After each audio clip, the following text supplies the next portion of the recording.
1 Coríntios, capítulo de número 3, e verso 16, quem encontrou, diga glória a Deus. Não sabeis vós que sois o templo de Deus e que o Espírito de Deus habita em vós? Eu repito mais uma vez a leitura que diz: não sabeis vós que sois o templo de Deus e que o Espírito de Deus habita em vós? Amém. Antes de sentar-se, mão direita ao céu comigo. Feche a sua Bíblia, solte no banco se você puder.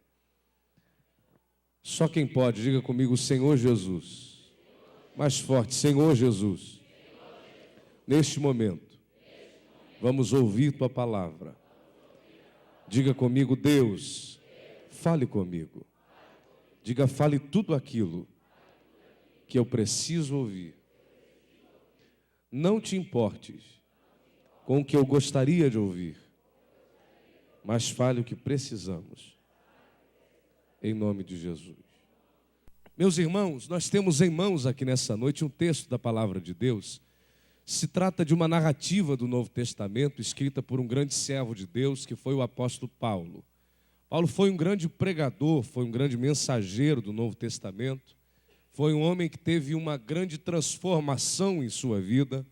E nós bem conhecemos a sua história, sabemos que foi uma história de milagres, mas especificamente no capítulo 3, no verso 16, da primeira carta que ele escreve à igreja de Coríntios, ele está nos recordando, ele está nos trazendo à memória, ele está fazendo menção de uma verdade prática da Bíblia, ele está nos trazendo uma palavra extremamente aplicada sobre a nossa realidade espiritual.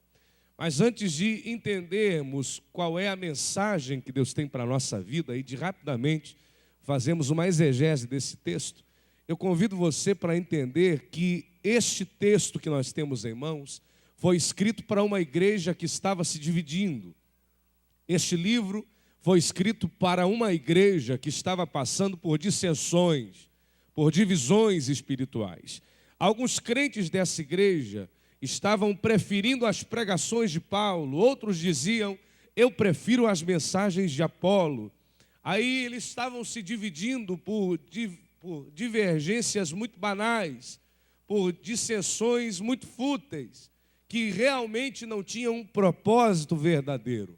Aí Paulo escreve esta carta para unificar as questões e para trazer uma mensagem de vitória, uma mensagem de bênção, uma mensagem de orientação, para trazer uma mensagem que orientasse os irmãos de Coríntios, para que eles pudessem compreender que Deus não é Deus de separação, Deus não é Deus de divisão, mas que Deus é Deus que trabalha onde existe união de forças.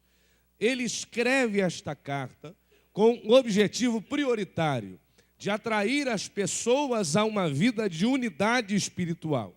Ele está com o objetivo prioritário de chamar a atenção dos irmãos filipenses para uma vida de unidade na fé em Cristo Jesus. E ele escreve uma palavra muito característica desta carta, dizendo, Paulo plantou, Apolo regou, mas quem dá o crescimento é Deus. Com estas palavras, o apóstolo Paulo estava dizendo que não era tão importante aquele que estava semeando ou aquele que estava regando a semente já plantada. O que importa é que quem dá o crescimento é Deus. Eu e você, nesta noite, só estamos aqui porque um dia alguém plantou a semente do Evangelho em nossas vidas. Só estamos aqui porque alguém regou esta semente. Só estamos aqui porque um dia alguém falou de Jesus para você. Você só está aqui porque um dia, além de alguém ter falado de Jesus para você, outra pessoa lhe convidou para vir à igreja, você se encontrou com Jesus, sua vida foi transformada. Então alguém foi usado por Deus para que você chegasse até aqui. Alguém foi usado por Deus para que a sua vida espiritual fosse estabelecida. Então alguém regou, alguém plantou, mas o único que fez você se estabelecer na vida espiritual é Deus. O único que nos faz crescer, prosperar e ter vitória é Deus. O único que nos faz conquistar o impossível com os olhos da fé é o nosso Deus Todo-Poderoso. Então você só está aqui porque alguém plantou, você só está aqui porque alguém regou, e você só está aqui porque Deus fez a semente crescer. É muito fácil plantar uma semente, é muito fácil regar uma semente, agora difícil é fazê-la crescer. O único que pode fazer isso é Deus.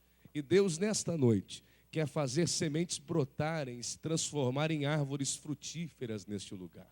Nessa noite, a semente que foi plantada em seu coração, que já foi regada, que já está aí, Deus quer fazer crescer, brotar, dar frutos e abençoar a sua vida.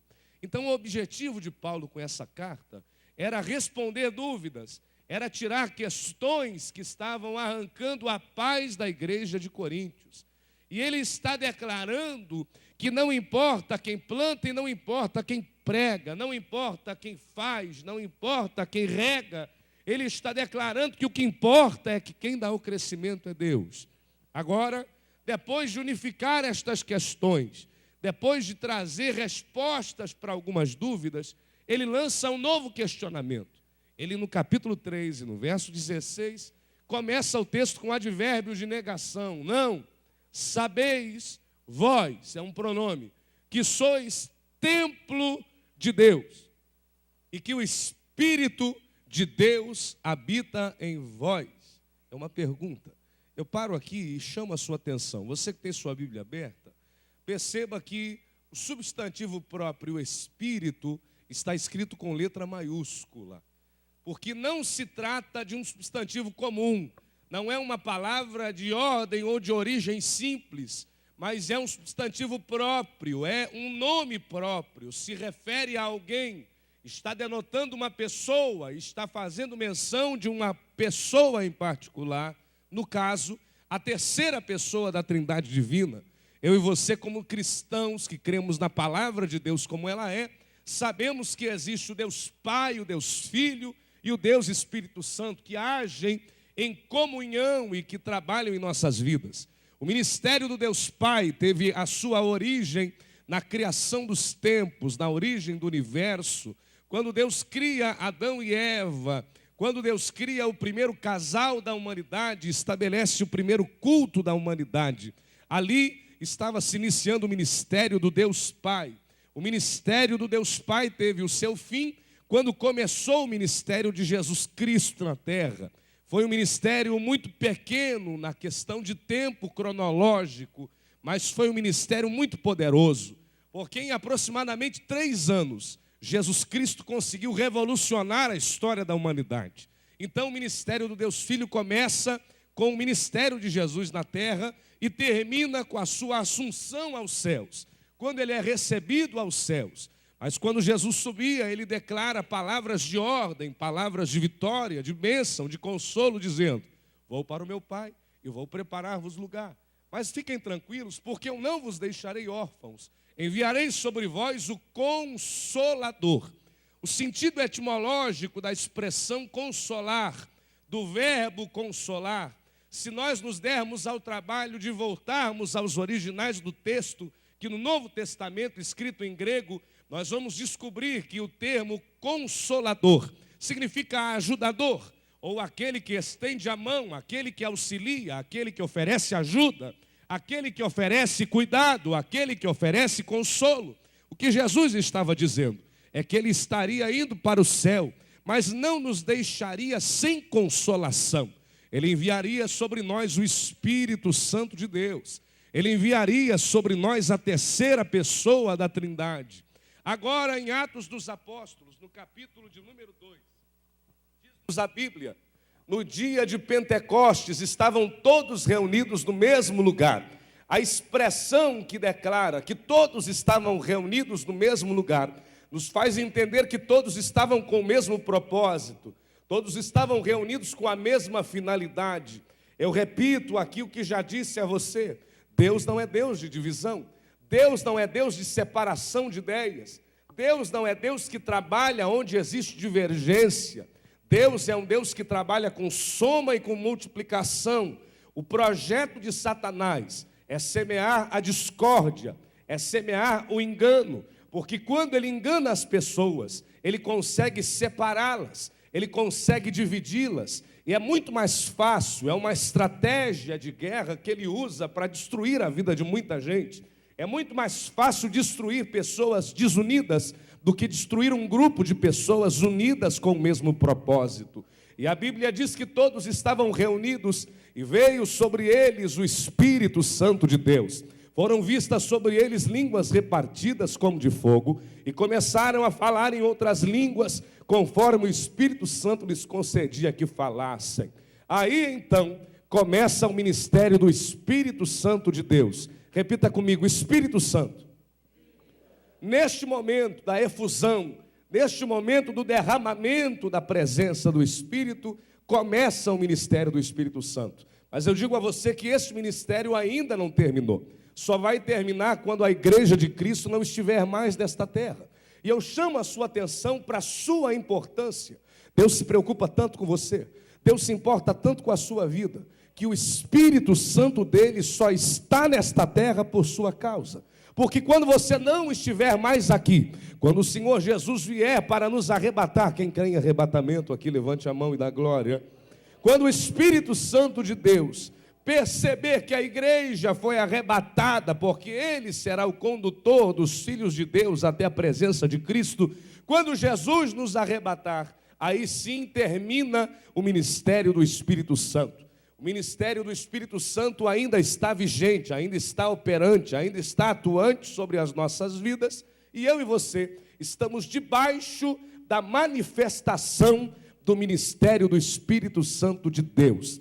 Agora, nesta noite, Deus trouxe ao meu coração um texto que nos fala a respeito de uma pessoa muito especial, uma pessoa muito maravilhosa, uma pessoa que, assim como nós, tem sentimentos, uma pessoa que, assim como nós, fica triste, fica feliz, uma pessoa que, assim como você, fica alegre com atitudes boas e fica triste com atitudes erradas, uma pessoa que, assim como nós, se magoa com palavras ofensivas, se entristece e se retrai com atitudes pecaminosas. Eu estou me referindo ao Espírito Santo. E o apóstolo Paulo está dizendo que eu e você somos habitação.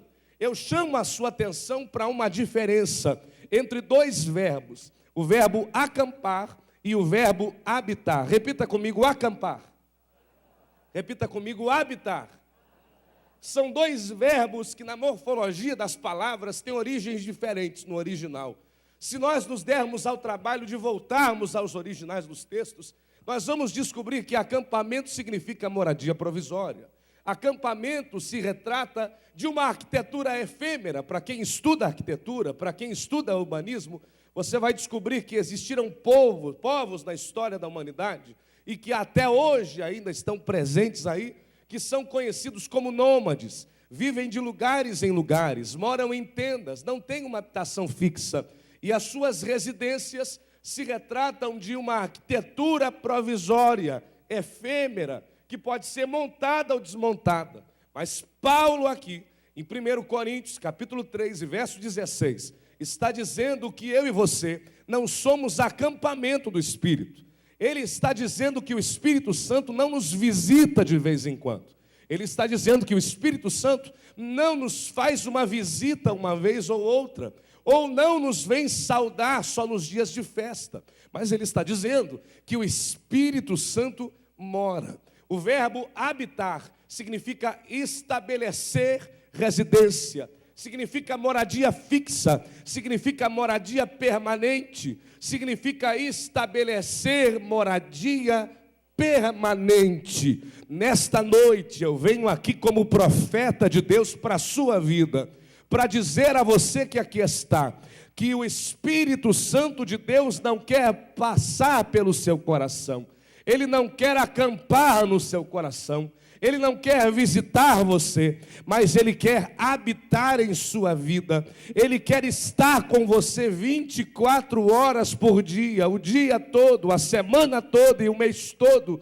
Deus está querendo habitar, estabelecer moradia própria no seu coração. Mas eu digo a você que para ele entrar alguma coisa tem que sair.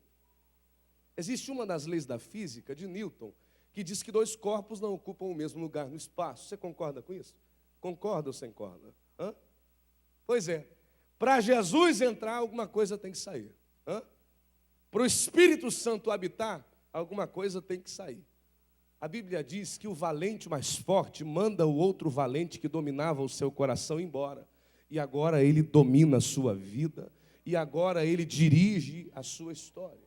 Então eu e você, segundo diz o apóstolo Paulo, somos moradia, habitação do Espírito Santo. Eu lembro você que eu e você somos formados de uma tricotomia, corpo, alma e espírito. A palavra espírito, que diz respeito ao nosso espírito, você encontra um exemplo dela na Bíblia, no capítulo 14, verso 34 de Coríntios. Você vai encontrar aí os espíritos dos profetas estão sujeitos aos profetas. Lá está escrito com letra minúscula, porque um espírito se trata de um substantivo comum. Todos nós temos um espírito. Mas no capítulo 3, verso 16, o espírito que está sendo referido aqui é o Espírito Santo de quem? Você concorda com isso? Então agora nós acabamos de vencer a introdução da palavra. Agora eu gostaria de fazer essa análise e ir aplicando sobre você. Eu abro as portas agora para a aplicação da mensagem nesta noite. Meus irmãos, eu e você somos habitação do Espírito Santo. Concorda com isso? Quem aqui tem Jesus na sua vida já se entregou a Cristo? Quem aqui é templo do Espírito Santo? Você é? É templo mesmo? Então vamos lá, segura aí, porque agora nós vamos entender qual deve ser o nosso relacionamento com o Espírito Santo. Eu vim aqui nessa noite para pregar a palavra de Deus. Eu não acredito em avivamento sem Bíblia, viu? Eu não acredito em transformação de vida sem a palavra de Deus.